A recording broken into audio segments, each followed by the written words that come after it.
Hello, everybody, and welcome to this session of Busting Nutrition Myths with WellU. My name is Amelia. I'm one of the co-founders of WellU, together with my partner Adam. And we founded WellU because, we believe that happiness and well-being is not just about one thing, but about all life areas: physical, mental, and social.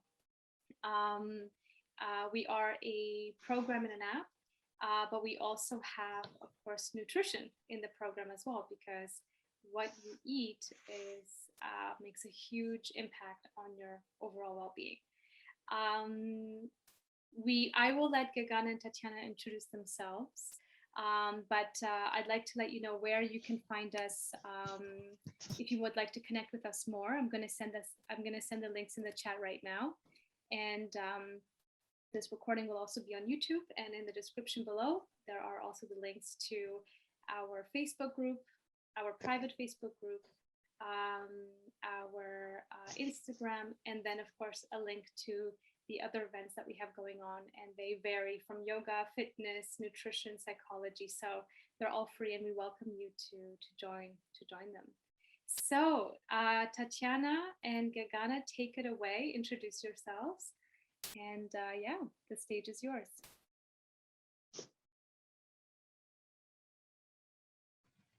I can start. Okay, so I'm Gergana, and I have been studying nutrition in Denmark for the past 3.5 years, and I actually recently graduated. So I have now a bachelor in nutrition. And what led me to study nutrition is that, well, first of all, just love for food. Like I find that many nutritionists actually just love to eat, but also wanting to know more about the health behind it and being able to help people with their choices, because we find that a lot of people are unsure how to go about their diet nowadays. And I chose Denmark as well because, first of all, we don't have it in Bulgaria. I'm originally from Bulgaria, and I was interested in the Scandinavian countries. So that's more or less like the reasons why I'm a nutritionist. And I have been with WellU for a while. I did my internship here, my internship from the education, and now I'm working with WellU as well because I value the same things that the company does, and I want to help people with their well-being. And Tatiana? Yes, so I'm Tatiana, and I'm actually studying the same thing as Gergana, so Global Nutrition Health in Denmark.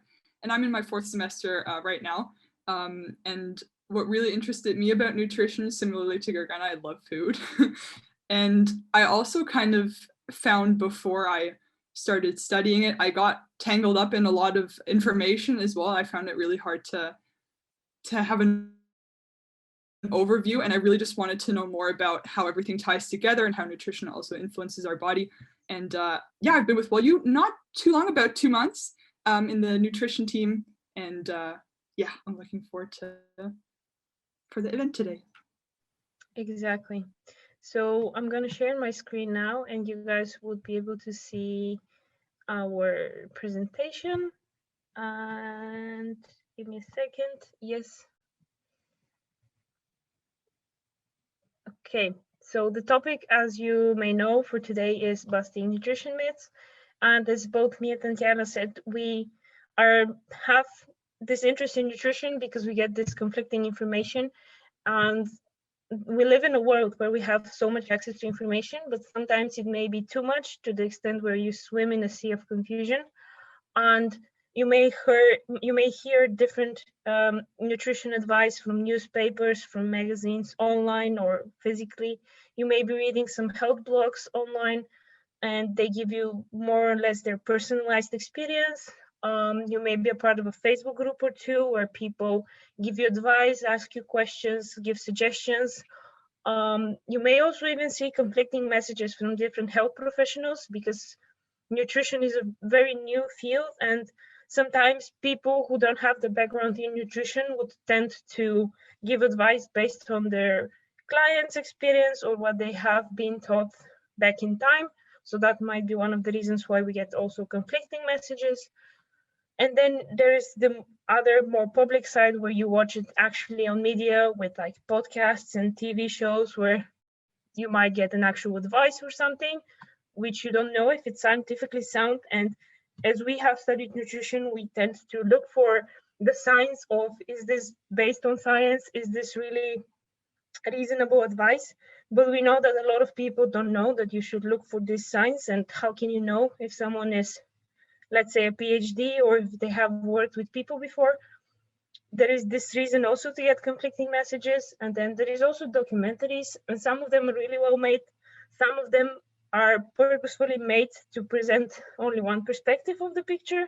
So this is just like one of the reasons, or not one, but these are some of the reasons why you may be getting all these conflicting messages, and why we find it important that we do such events where we are able to open the space for discussion and bring to the table at least what we are sure we know, because of course there's many things as nutrition is new science we're not sure about, but we want to bring out the confusion about some things which people may consider myths or facts, and see what people think about it, and just make it more clear and make sure that people have the informed decisions in their life, so that you're not basing your health choices on something that's not scientifically sound. And on that note, we would like to ask you if you would want to participate in sort of a game. So when we go through each myth, we have a couple of myths today, not a couple, more like 6 or 7. And if you would like to react with the reactions we have here, you can have a heart if you think that it's a fact. And then I think we have a thumbs down if you think it's not true. Or you can also write in the chat, and then we'll wait like half a minute to see how people react, and then we'll go into the explanation. And at the end of the presentation, we would leave space for discussion. So that we don't, you can ask your questions as well. And if it's like a short question, we might answer it as we go through each myth. But if you want to have something explained more in depth, then we'll go through that at the end when we're done with the basic presentation of the myths/facts about nutrition. So without further ado, we can jump into our first myth, which is if calories in equals calories out. Exactly. So if you feel like participating, you can either put a heart if you think that is true, or no, I think a thumbs down we said, or write no if you think it is not true. And I'll wait just a little bit to see if anyone wants to do that. And if not, I will carry on.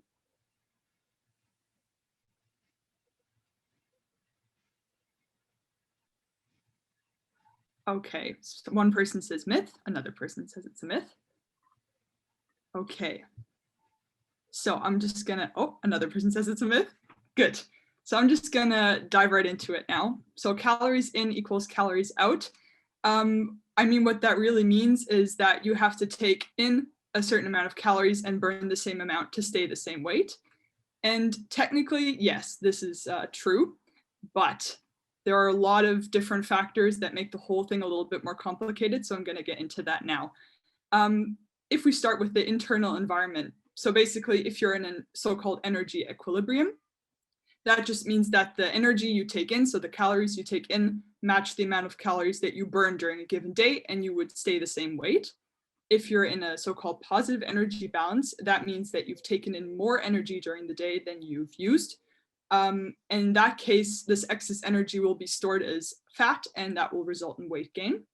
And lastly, if you're in a negative energy balance, then you're taking in less energy than you have used during the day, and then your body's going to have to look in another place to get its energy, and it will go to fat and muscle to use for energy instead.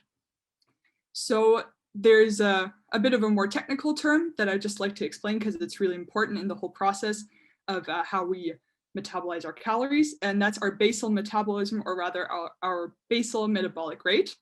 And that's basically just the minimum amount of calories or energy that we use when we're in a fasted state. So basically when you haven't eaten for 12 hours or more, and the amount of energy used to keep a resting body alive in a warm environment. Sounds complicated, but basically just when you're sleeping, what you need to maintain basic bodily functions, so be it heart, liver, brain, kidney, all those important things. And what I found fascinating was that the basic metabolic rate actually accounts for about 2/3 of our total energy usage, which is crazy because that's so much. And there are a few determinants of this basic metabolic rate. One, for example, is fat-free mass. So that's everything that's not fat. Could be bone, tissue, muscle, all that. And it's also important to remember that even from one individual to another, there are large variations. Even if I have the same fat-free mass as someone else, there's still factors like genetic variations, body composition, hormonal factors to count in. And also things like your physical fitness and how much you move during the day. And by movement, I don't just mean exercise, also physical activity, which is anything that raises your energy use above the amount that you use when you're at rest. So that could be fidgeting, or if you're cleaning or cooking something, anything that makes you move. And it can increase your basic energy needs by up to 25 to 40%. So that's actually a lot. At that point, Gergana, when we were going through this a few days ago, she mentioned, I thought that was really important to mention, it's kind of, one forgets that calories and energy are used for us to just stay alive. It's not just to fuel us to move during the day, but exactly just to stay alive. When you're resting and doing nothing, women need about 1,500 calories to just keep them going, and men about 2,000. So I thought that was really neat. And yes, another thing that your body does if you're taking in, for example, less energy than it's used to, is that your body adapts to how much energy it gets, because your body likes having things in a sort of state of equilibrium. So it'll work hard to keep it that way. So say you're taking in less calories than you usually would, your body will kind of adjust to that, and maybe you'll move a little less. It'll try to preserve the energy it's getting.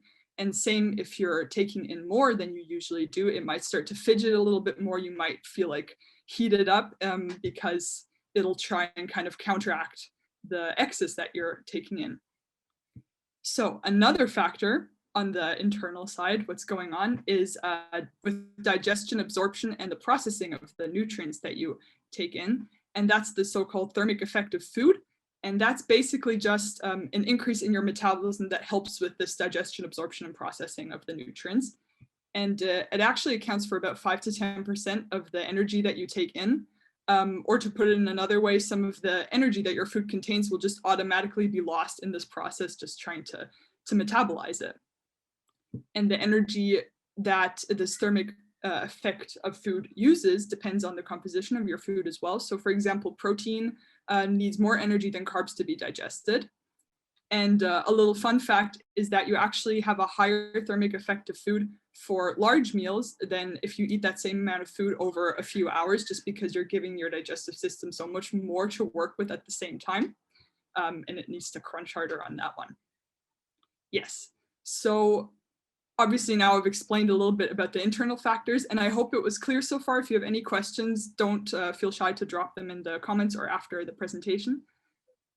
So for some external factors, for the actual food that we're taking in, there's also variations. So the amount of energy that any food item has is just an average or a rough estimation. It can differ based on a lot of different factors.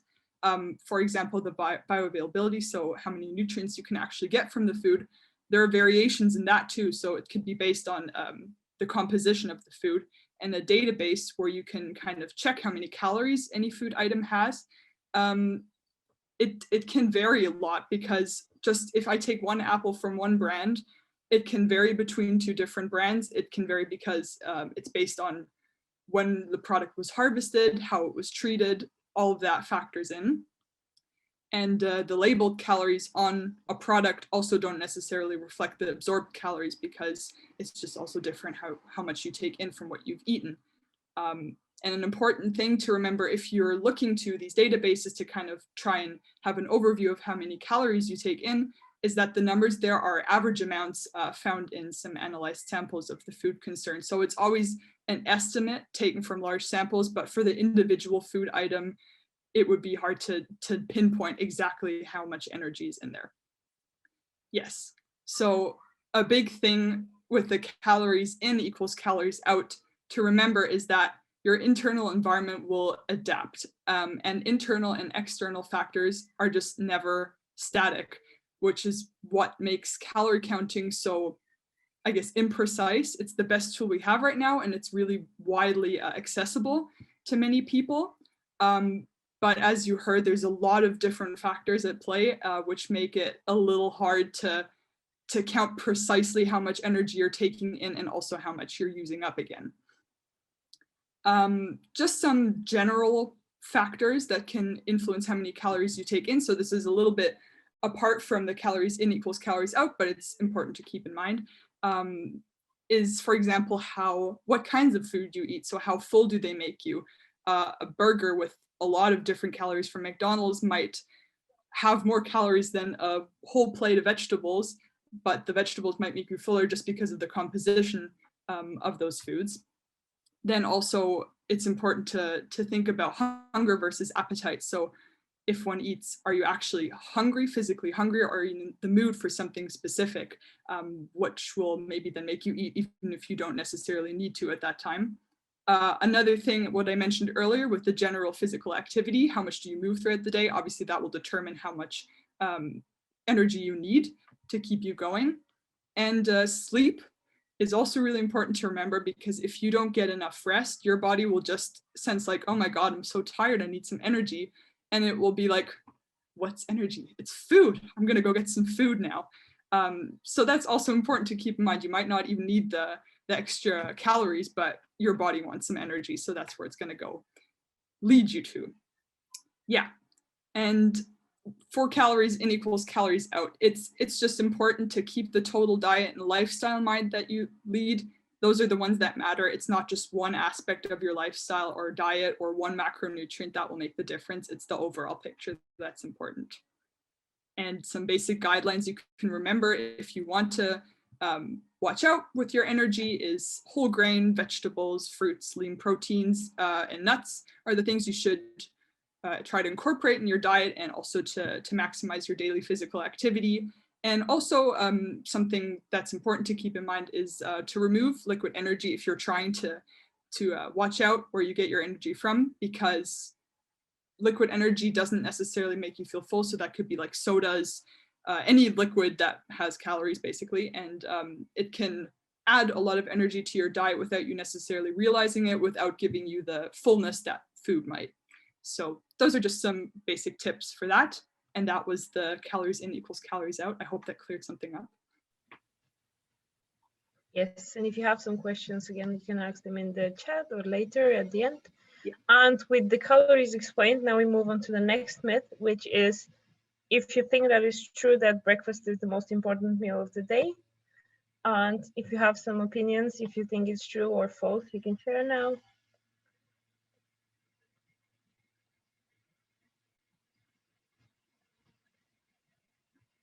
Okay, we have a few people saying that it is true. And the one maybe. So the general answer to this question is no, because, well, it's surprising, but it's not more important than the rest of the meals you have throughout the day. As Tatiana said, it's important that you prioritize your general diet or your eating pattern, diet not as a way of losing weight, but just your eating pattern. And as breakfast, considering your morning meal, here we can argue if this is founded to have it in the morning for everyone or not, because we have some science proving that having a morning meal would be beneficial for school children because their productivity is increased, considering that this morning meal was nutritious and it provides them with enough complex carbs and protein to keep them full throughout the day and give them the energy they need. But when it comes to the general population, we don't have proof, or we don't have the base to say that you need to have your first meal as breakfast in the early morning or generally in the morning, because we see some people that they don't like to eat in the morning, and sometimes you would even kind of force yourself to have this morning meal because you think it's really important for me to get a good breakfast. And in these cases where you're not really feeling like you're having the need for this breakfast, then it means that your body doesn't necessarily have to have it. And for some people here, you might wonder, like, doesn't that mean that I don't get enough energy, that I don't have the energy to run throughout my day? But what we can say here is that your body is made in a way that you can have a prolonged fast, or you can sustain your body for a longer period than 12 hours, because you usually would have dinner. Let's say you have dinner at 8, and then sometimes you would like to have breakfast at like 6 or 8 before you leave the house, maybe. If you're going to work now, if you're online as well, you maybe want to have a meal before you have to join online. But for some people, you don't get this urge to eat, you don't get this appetite, and it's completely fine to respect your body signals and not push this meal until you get hungry later in the day. It's also related kind of to the practice of intermittent fasting, but not necessarily. It's just an example where people have adapted to eating within a shorter period of time, and it works for them. So what is here important to say is that you should more pay attention to what seems to be working for you. And then another thing about the breakfast is that we can say it's really important for you to have a good breakfast, but breakfast in the sense of literally, as the title says, it's breaking the fast. So it's technically your first meal after your overnight fast, or if you choose to eat later in the day, let's say at noon or maybe at 11, then it's still the first meal after you have been in a fasted state. So you should be able to provide your body with, as I said, some complex carbs and some protein and maybe a good source of fat to keep you full for longer and avoid spiking your hunger, because this again relates to what Tatiana was explaining about hunger versus appetite. And the hormones also play a role here, because, for example, if you have a very busy schedule in the morning and you're rushing to just get something in, as you know that you have to have a breakfast, and then you get maybe a croissant or a muffin, and then also, as Tatiana mentioned, like liquid calories, for example, like a grande caramel frappuccino or something, then you're having a lot of energy as the start of the day, but it's mostly from easily digestible carbs, or also known as simple carbs. And then you spike your insulin, which would inevitably soon go down, and you would probably feel very hungry without needing all this energy because of this lack of complex carbs, which release further in time, and protein to keep you full. So it's not so important to have your breakfast as like the moment you wake up. It's more about having an observation, what is the pattern, the meal pattern that would work for you. And here we can say that, for example, that can be applied to also how often do you eat, because some people function better when they have smaller meals throughout the whole day, which is completely fine. And then some people function better if they just have, let's say, just big lunch and big dinner, maybe a snack in between, which is also fine. We used to believe a few years ago, or like, let's say 10 years, 15 years ago, that it's really important that you have small meals every 2-3 hours to keep your metabolism going. But this has been proven to be wrong, because your metabolism is generally functioning all the time. It is going. If you have some issues with your metabolism, they probably are based on hormonal imbalance, or maybe you're lacking on your sleep. It could also be seasonal depression, or if you've moved across the globe recently. These are things that can affect your internal functions, but the meal frequency doesn't really affect the way you digest it and how much energy you would abstract from it. So it's important here to not focus so much on when do you have the meals, more focusing on what meals you enjoy having and meals that are balanced and good for you.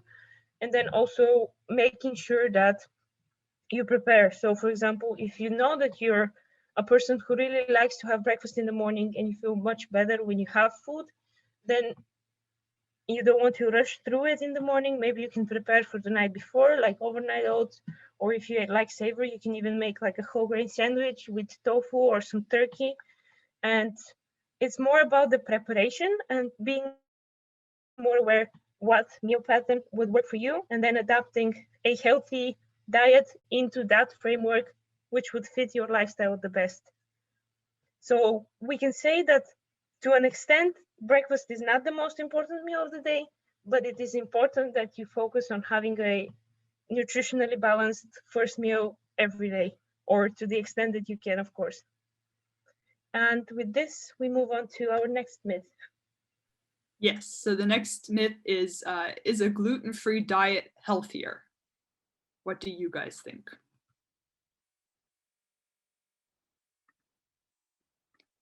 Okay, we got one person saying it's a myth. And another person. Okay, so for now, most people seem to think it's a myth. All right. All right, so you guys are correct. A gluten-free diet is only beneficial for people who have what's called celiac disease, which is an autoimmune response to gluten. And that's actually when your immune system attacks your own tissues when you eat gluten, which then damages your gut and you're unable to take in nutrients. So for those people, it's definitely beneficial to avoid gluten and necessary. Otherwise, for people who have a gluten intolerance, it can also be beneficial. So that's when you're not having an autoimmune response to gluten, but you have some trouble digesting it, which can cause some discomfort to the people when they eat it. Otherwise, so what is gluten actually? Those are the proteins that are found in wheat, rye, and barley. And it's actually what makes dough sticky and binds it together. And the reason for why it's all around us, like gluten-free seems to be all around us all of a sudden, is just because we now have the tools to figure out if people can't tolerate it or if they have celiac disease. It's not that is rising the amount of people who have celiac disease or a gluten intolerance. It's just that we're able to find more people. We're able to find out more easily if people have this or not. An important thing, as Gergana mentioned in the beginning, is that in nutrition, there's a huge marketing gimmick. And it's the same with gluten. It's a big marketing strategy nowadays that some foods are marked gluten-free even if they never had gluten in them in the first place. We included a picture here, for example, a gelato that says gluten-free. There's not typically gluten in ice cream anyways.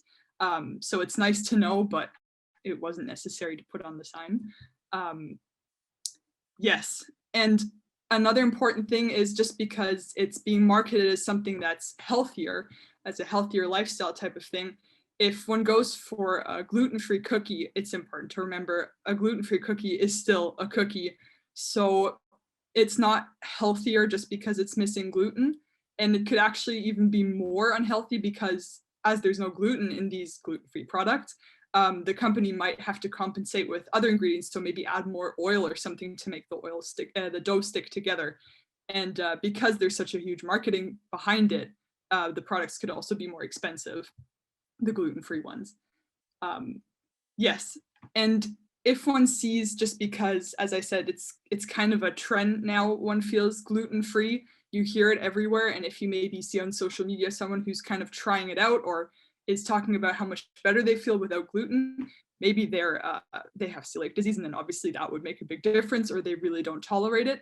Or maybe because if people are trying to go gluten-free, they're just also more aware of what they're eating and what's in their food, and they might cook for themselves more that way, so they might be going for more whole and nutritious foods. So it might be that that's making them feel better and not necessarily the lack of gluten in their diet. And again, you're going to hear us say it a lot over the presentation, but the most important thing is just the overall quality of your diet. And gluten-free, if you're curious, by all means, you can try it. But unless you have one of the two things I mentioned above with celiac disease or an intolerance to gluten, you don't need to avoid it. Yes. Yeah, exactly. And as well as like, we have some friends outside of nutrition who are like, yeah, but I tried the gluten-free diet and I feel much better, but it's because they stopped having a lot of like processed white bread and cookies and snacks, and then they just have to avoid buying these things. So they would snack on fruit naturally and make maybe like a rice dish, but they would cook the rice themselves. So it's quite different than just, as Tatiana said, they just have a healthier diet overall. But for many people, it doesn't really matter. And if you're doubting, just check with your doctor. Otherwise, you don't have to buy into the marketing. Exactly. So the next one, we're ready for the next. Before we continue, Tatiana, we have a couple questions that we can go Oh, through. yes. Yes. So the first one is, I eat a lot of fruit. What about the sugar content? Are some fruits higher in sugar than others? Your views on bread, pasta, and rice. Best time to have dinner before 7 p.m. So those were a few in one. Okay.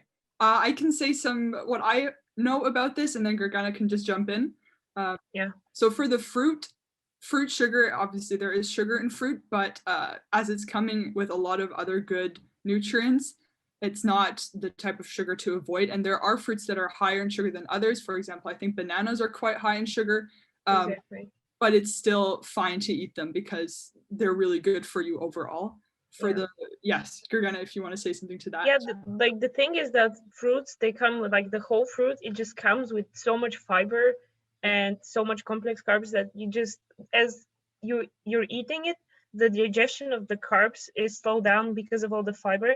So it's a slow release of energy just because you're having the whole fruit. And yes, fructose is a bit, like, it could induce your insulin to spike up, but that's only if you're having processed, just extracted fructose. And then if you're having just the fruits, it's completely healthy. And you're having some fiber for your gut bacteria to be happy. Yeah. And also that's the thing with like orange juice, for example, you're getting the sugar from a lot of fruit. And as Gergana said, you usually couldn't ingest that amount of the fruit sugar if you were eating the actual fruit, because the fiber would fill you up before you get to that point. So that's also maybe something to keep in mind. For the bread and pasta and rice, if they're whole grain, that's the healthier version. That should keep you full for a long time, and that's also part of a healthy diet, as long as it's part of other healthful foods. So you get your grains and your legumes and your fruits, then that's fine. There's nothing. Exactly. Even if you're eating like white pasta and white rice, sometimes, of course, they can fit into a diet. And that's also another part where we sometimes, people who suggest to other people to improve their diet, is eat a lot more fiber. And then people feel a bit uncomfortable because they're just all of a sudden increased all their fiber from having almost no to having lots of fiber. So that's something I often say to my friends who want to improve their diet, is to just start with having more fruits and veggies, and they can keep the white pasta and the bread and the white rice. And then eventually, if they adapt to all the fiber that comes from fruits and veggies, they can try substituting with whole grains as well. And of course, it's all about balance. We are also like social creatures. We're not going to tell you you have to be 100% perfect. So if you go out with your friends, you can have the pizza, and it's also part of a balanced lifestyle because you're aware. It's more about the being aware if this is serving you in the long run, and then should you have pizza every day, or maybe you should have maybe pizza once a week or twice a week, and the rest of the days you can cook something nice for you that is more nutritious.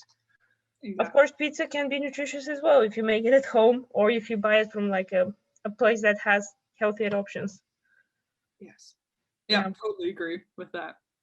And then the meal timing, it is good. So on an overall scale, the best way to go about it is to match with your circadian rhythm, which means that if you go to bed, for example, at 10, it's nice to be done with your dinner at around 7, so you don't have a lot of digestion to occur when you're going to go to sleep.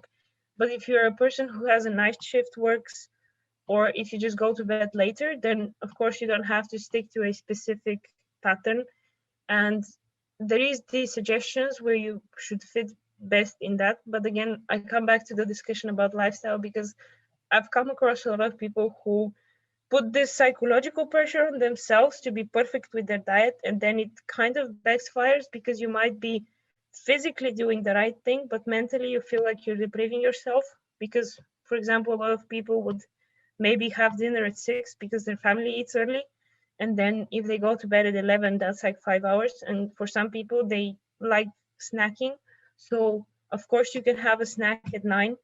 It doesn't have to be candy, like watching TV and snacking on candy, the stereotype, but you can make yourself a bowl of yogurt and fruit, or if you like something savory, you can snack on some nuts or some crackers with cheese. But it's more about, again, like, it should be like early enough so you have time to digest it, but you can afford yourself to have some snacks before bed if you would like to. So don't restrict yourself psychologically too much. I agree. Yes. Thank Do you, we ladies. have other questions? We can actually, we do have one. Have you any suggestions for someone with underactive thyroid and also osteoarthritis? What foods would help? Thank you. So for the thyroid, I think it's very specific because people have, each person who has a thyroid issue has a specific issue with their thyroid, but there are some things that you should avoid, like sulfur-rich fruits and veggies, which are generally helpful for people, but in the case of thyroid, they might interact. So that would mean to avoid like raw broccoli and cauliflower. And also in that case, not gluten, but grains in general, like white grains, they might also interfere with your absorption of your thyroid hormone if you're taking external thyroid. But again, it's very specific. So as long, like, it's more, again, you have to check with your general practitioner because it could be very huge difference from person to person, and we can't give you the advice you need specifically for your case, especially if you're having some hormonal medication on the side. Thank you, ladies. Okay, we can continue. Yes.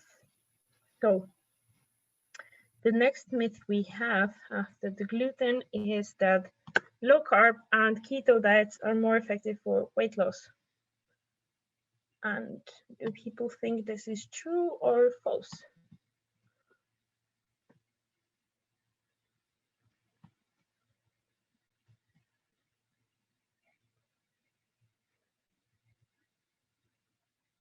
Okay, many people are saying it's myth or false.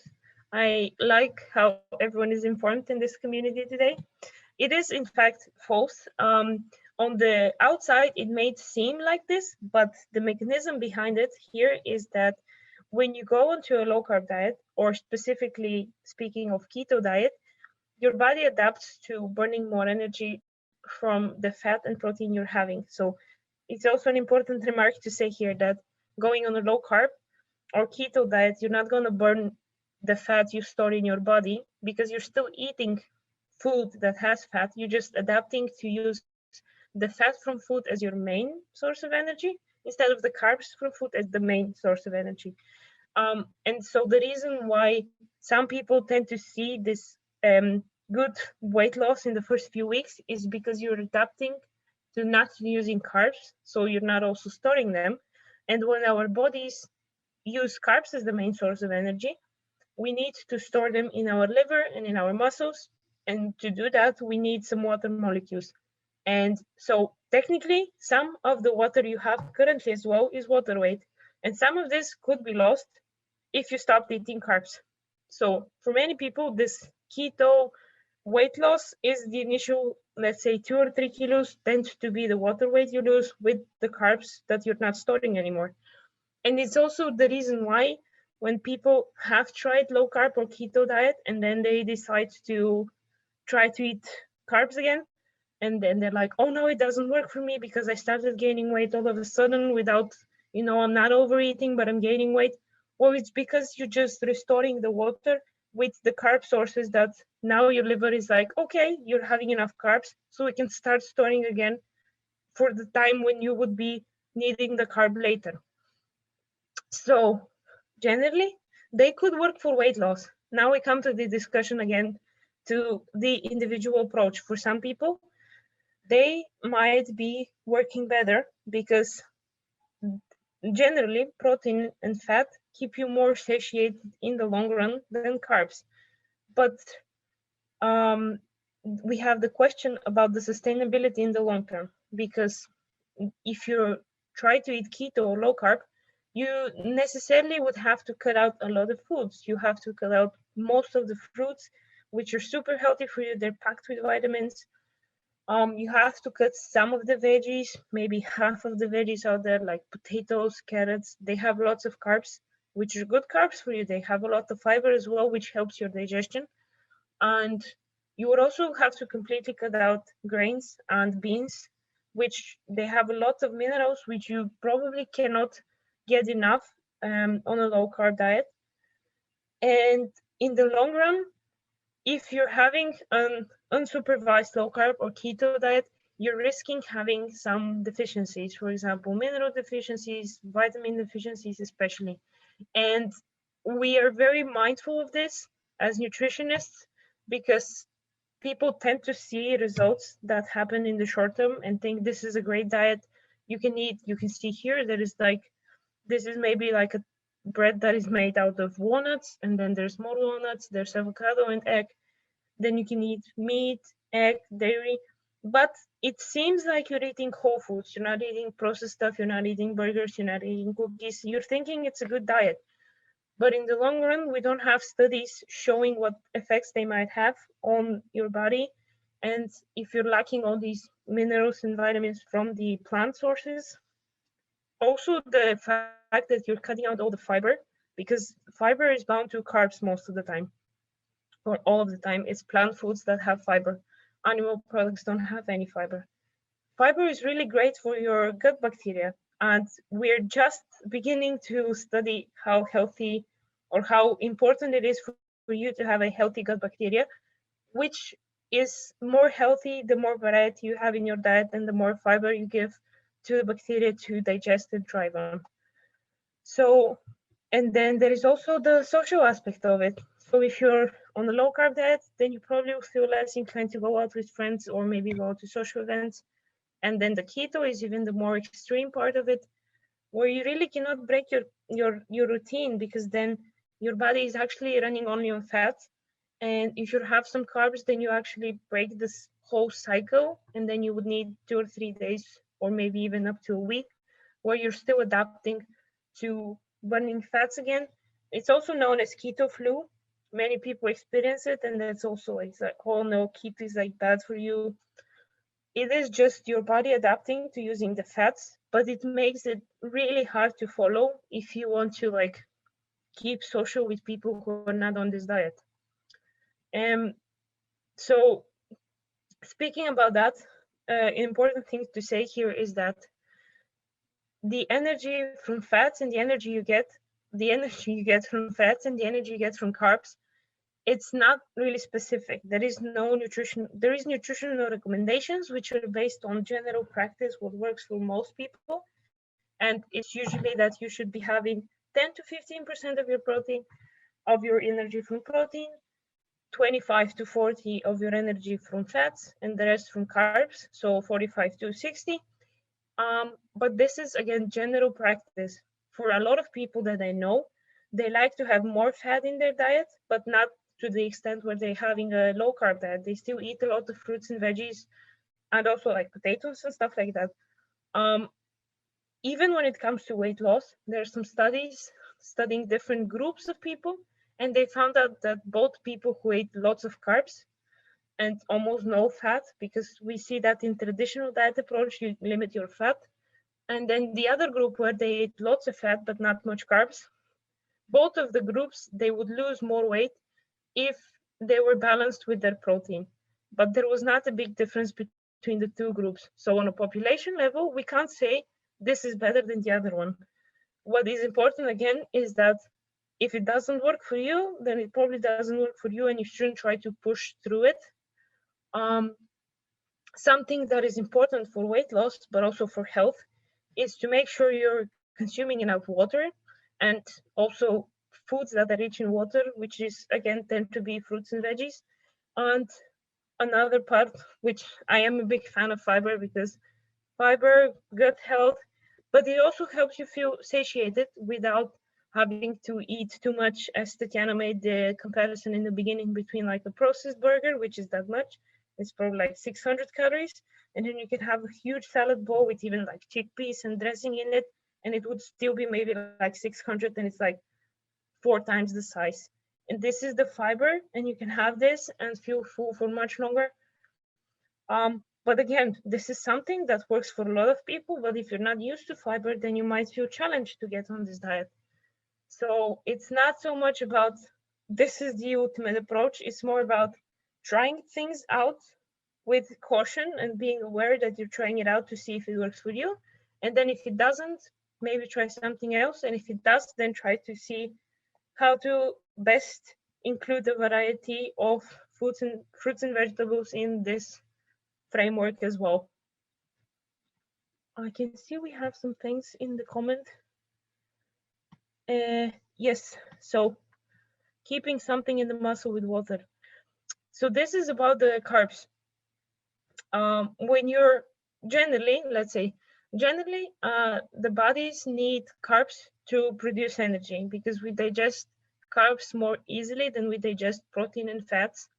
And the energy from carbs is therefore more accessible. So the way the human body works is you store some of the carbs you get from your meals in your muscle tissue and in your liver as glycogen, if people have heard the word glycogen. But to be able to store glycogen, of course, you break down the carbs to an extent, and then they are bound to a water molecule, so they can be stored as glycogen. So when you're on a normal diet, or if you follow these general recommendations of having most of your food coming with a carb-rich source, like pasta, fruits, veggies, whole grains, beans, then you're still storing glycogen, which is good for you because that means when you're in a fasted state, as we said earlier, you're taking some of this glycogen to sustain yourself. Also with exercise, if you do an intensive exercise, you would be using some of the glycogen stores. And then you would also be losing water. Another reason why it's recommended to take in water while you're exercising, because you're losing some of it from the glycogen. But if you go on the keto diet, then you stop putting any carbs in your body, or almost no carbs. And then you don't have enough for your muscles and liver to start storing them. So your body needs to switch. And that's also the keto flu, is you're switching to digesting fats as a source of energy. And that's when Tatiana was explaining that you're burning it to produce the energy you need and you're losing some heat. But when you switch to using fats as an energy, you cannot really store them the same way you store carbs. So you're losing also the water and the carbs you have stored until now. So I hope that explains it enough. So I think what and then we have we can probably yeah continue. We can continue for the sake of time, and then we yes can also answer some questions in the chat directly. Yes. So it's Tatiana now. It's me. Okay. So the next statement is you need to eat lots of protein daily.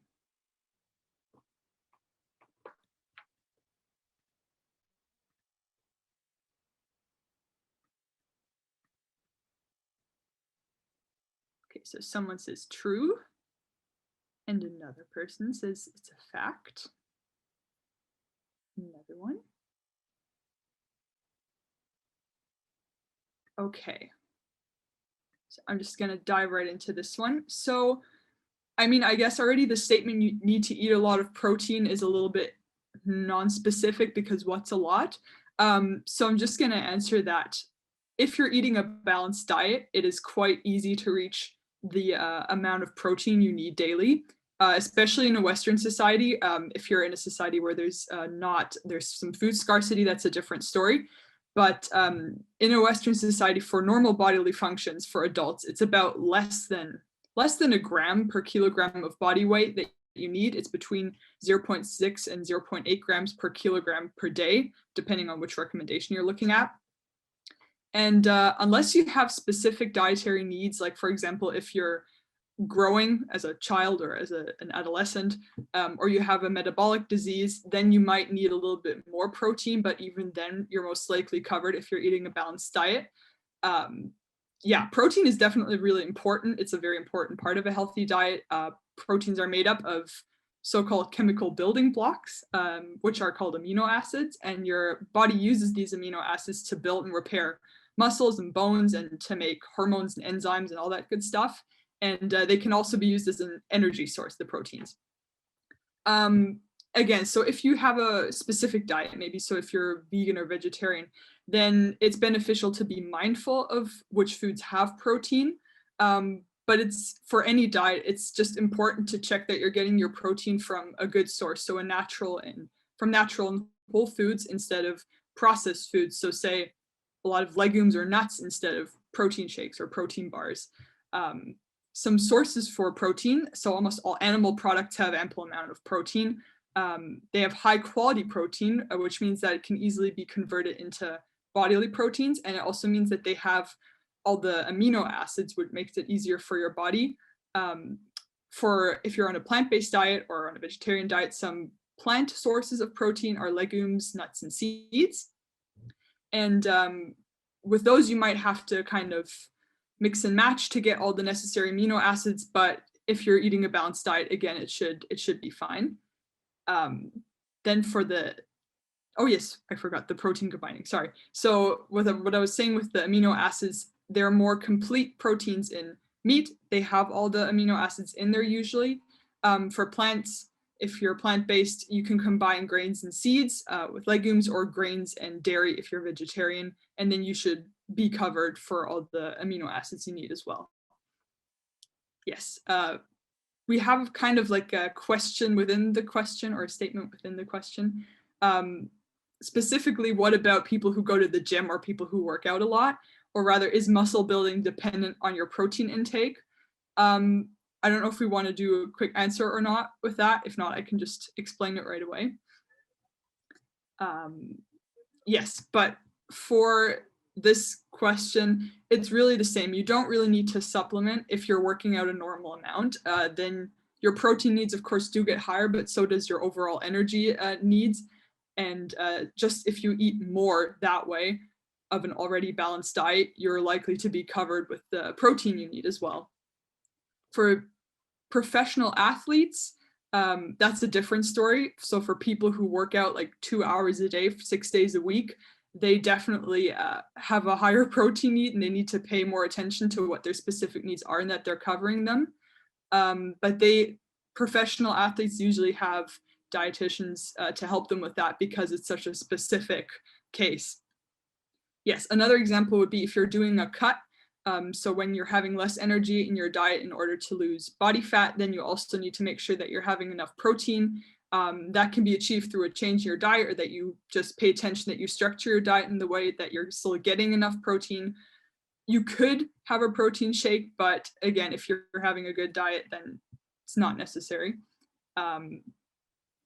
Again, it's more of a convenience for a lot of people, I think. It's dependent on the goals you have. So if you're living a really busy lifestyle and you feel like a protein shake just helps you reach the goals you have, if you're working out more, then by all means. But protein, just like kind of with the gluten, is turned into a marketing model. These products are available, but they're not really necessary, and it's also not necessarily healthy either, since a lot of the protein products you see are quite processed, and they include a lot of other ingredients that are not really beneficial. Some of them are quite high in sugar as well. Yeah, so that's something to keep in mind. Again, if you want to try them, that's also fine, but you don't really need to worry about getting enough protein if you're eating well. Just for vegans specifically, because I think that's also sometimes a misconception that vegans don't get enough protein. It depends on the individual, but if you eat all the different foods and you know where your protein comes from in a vegan diet, then you're also fine and you meet your protein requirement for the day. And yes, so again, the balanced diet wins all, and you don't really need to worry about it unless you're a professional athlete, but yes. Yes, and with this we move on to the next myth, which is, maybe some of you may know this already, but do you think you have to do juices or juice cleansing and other cleansing diets for detoxing the body?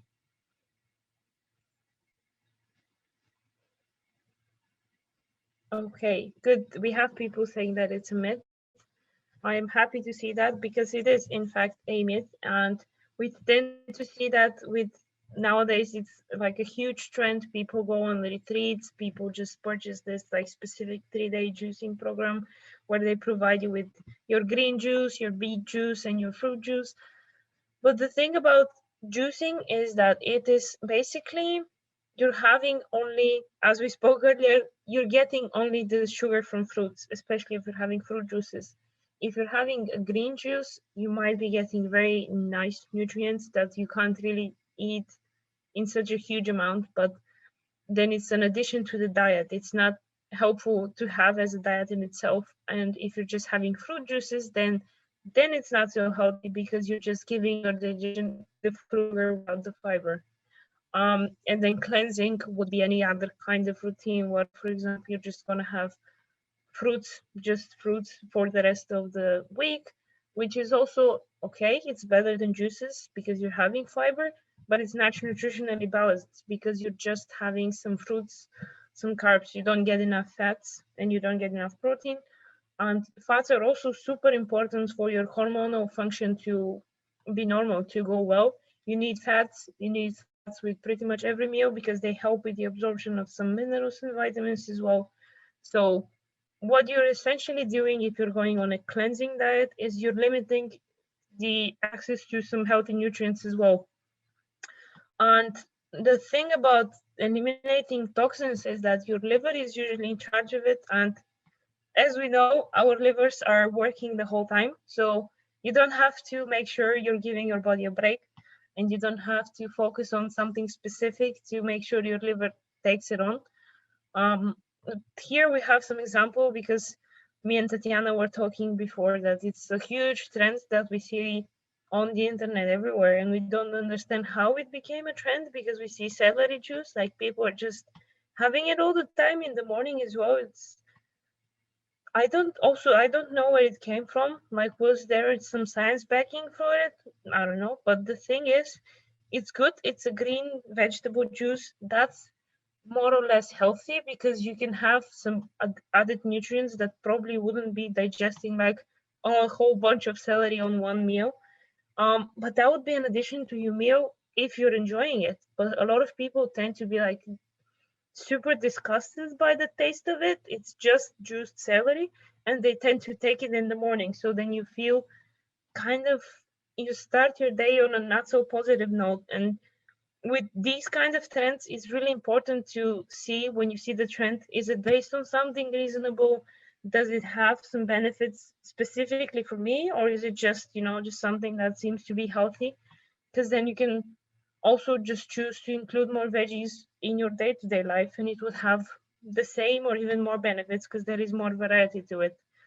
And then also with lemon water, we tend to see it as well now, or apple cider vinegar in water, that it's needed to start your metabolism on a good note, which is also not true because, as we said, your metabolism is working well on its own all the time, and you don't need these boosts. Maybe the lemon would help with your digestion because it has vitamin C, but that would be if you add it on your meal. Apple cider as well, I think it helped with some enzymes, but then that's also if it's added in the meal. If you're having it on its own, it could be even harmful for your enamel, for your teeth enamel. So it's kind of like you might not be doing yourself a favor if you're following these trends.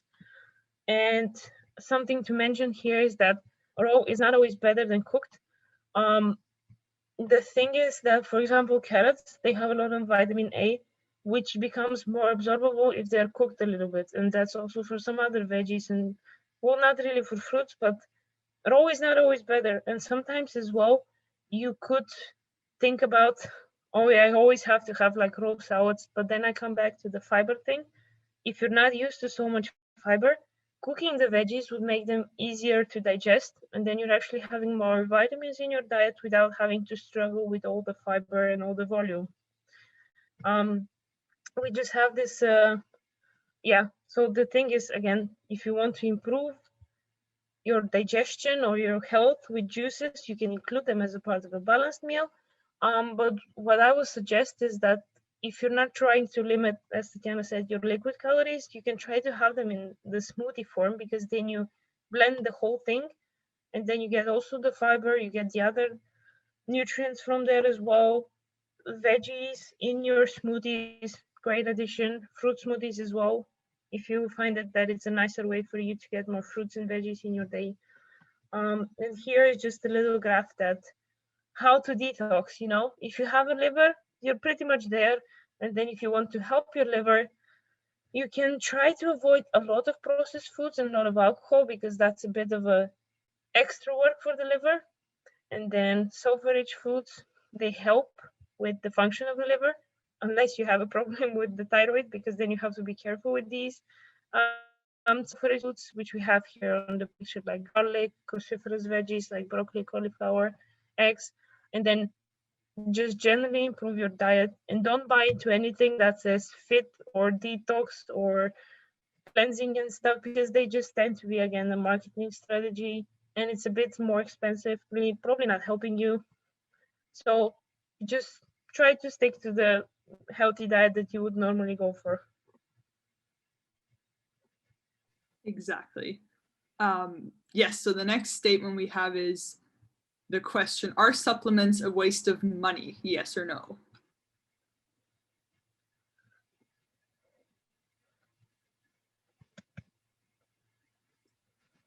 Someone says depends. No. No. Another person says it depends on the supplement. Yes and no, and false. Okay, so it's a little bit more divided, this one. So basically, most of the time they would be, if you're eating a balanced diet. You should be covered with all the micronutrient needs if you're eating a balanced diet.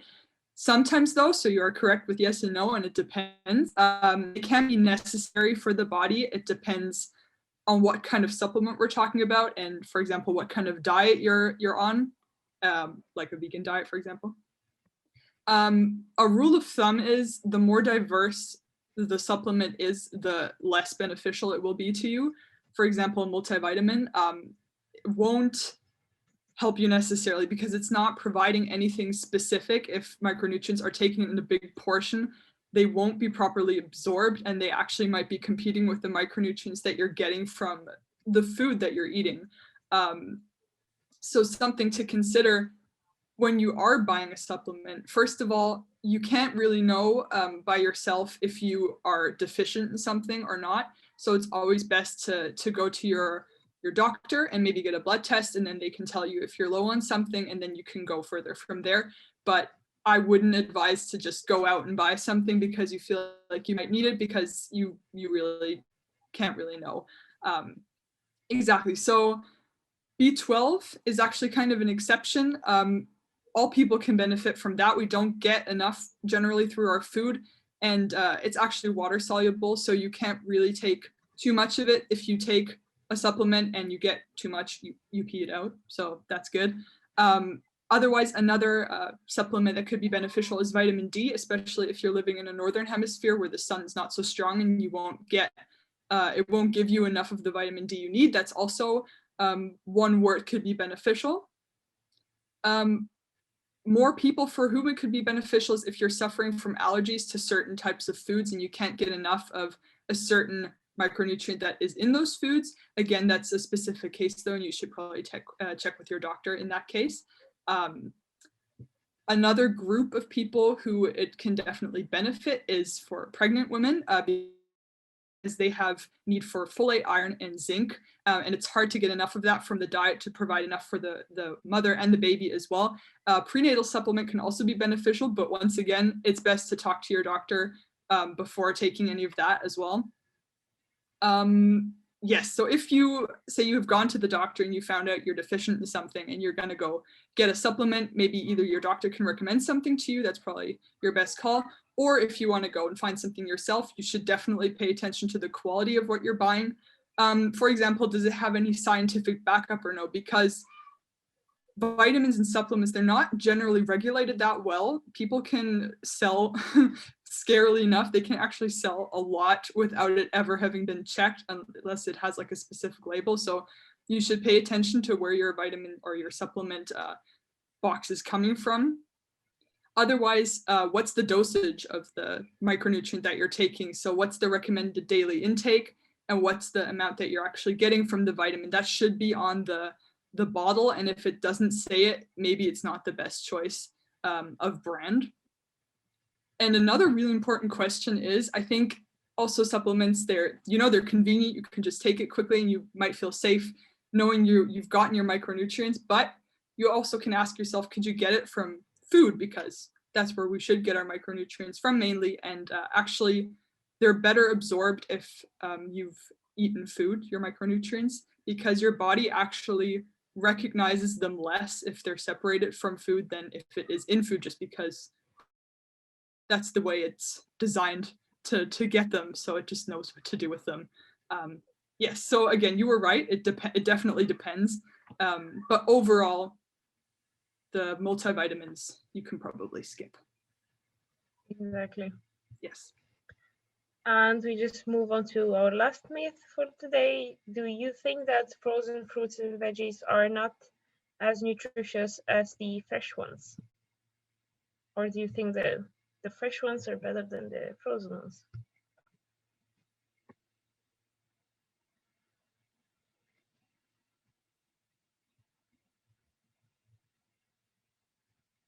Yes, most people are saying it's a myth. It is in fact a myth. There are some things to consider when you're talking about the fresh versus frozen.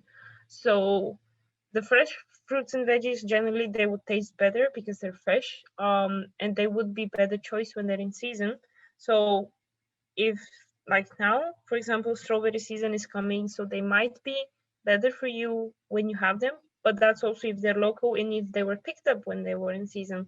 And then the thing about frozen stuff is that they are generally picked up when the fruit or veggie was seasonal and they're frozen at that point. So they were picked up at the point where they had the peak nutrient level, so they have more vitamins at that point, and they're frozen, so most of it is contained.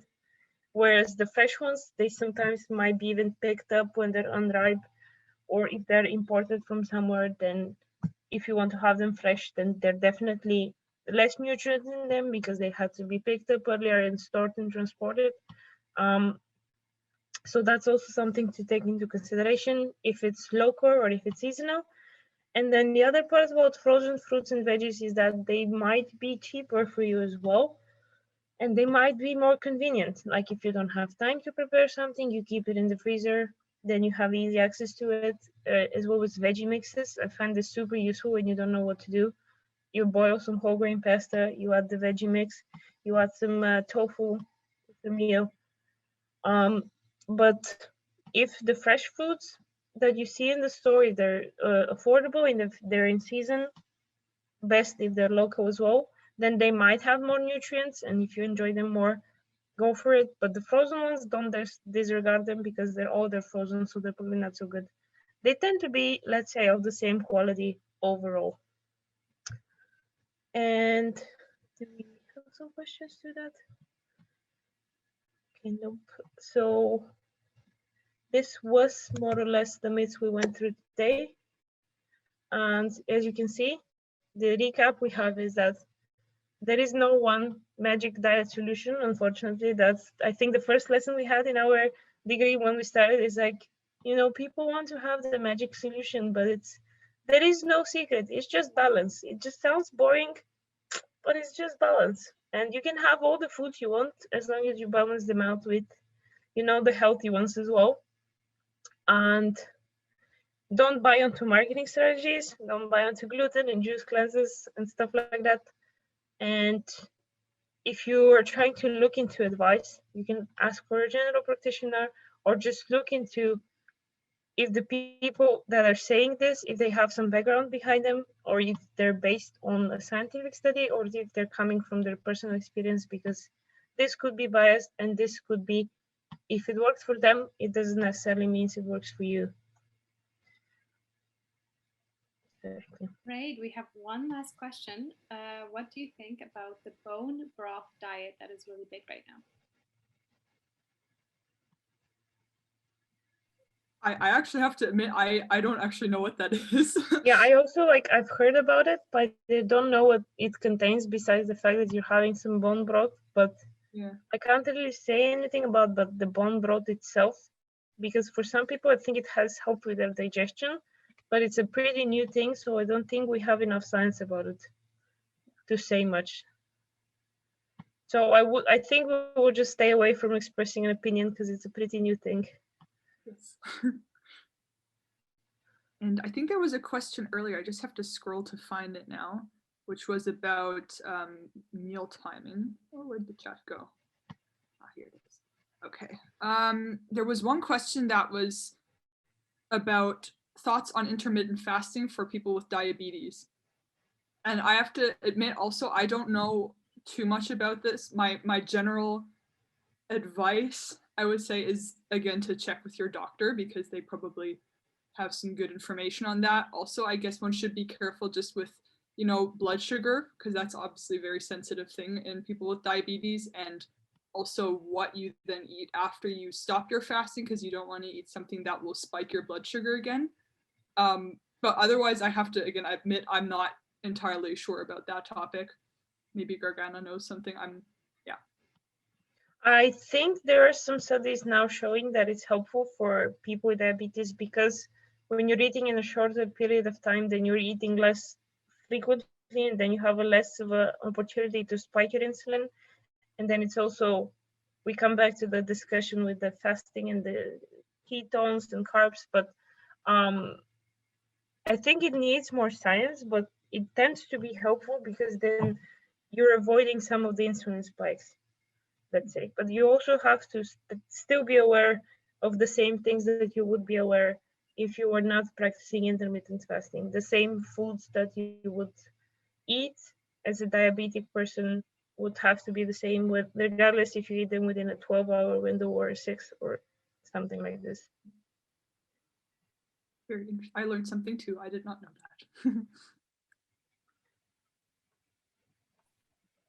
So thank you guys, ladies, so much for your knowledge.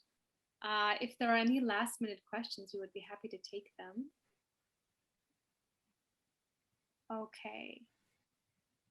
So I'm not sure if we're able to answer questions regarding osteoarthritis. Yeah, as well, it's also something that it should be coordinated with like a general practitioner, and we haven't worked in clinical setting, so we kind of avoid expressing opinions when it comes to a clinical issue. Good. All right. Anybody else? Or okay, then Tatiana, Gegana, thank you so much. You ladies, obviously nutrition is your passion, and I know that we could talk for much longer, but for the sake of time, we had to find a way to keep it, not too long. We will send this presentation via email, and we just want to thank everybody for being here. Thank you so much. I will resend the links once again to our coming events, our private Facebook community, where you can keep in touch with us directly, and also where you can find us on Instagram. Thank you everybody so much for joining today.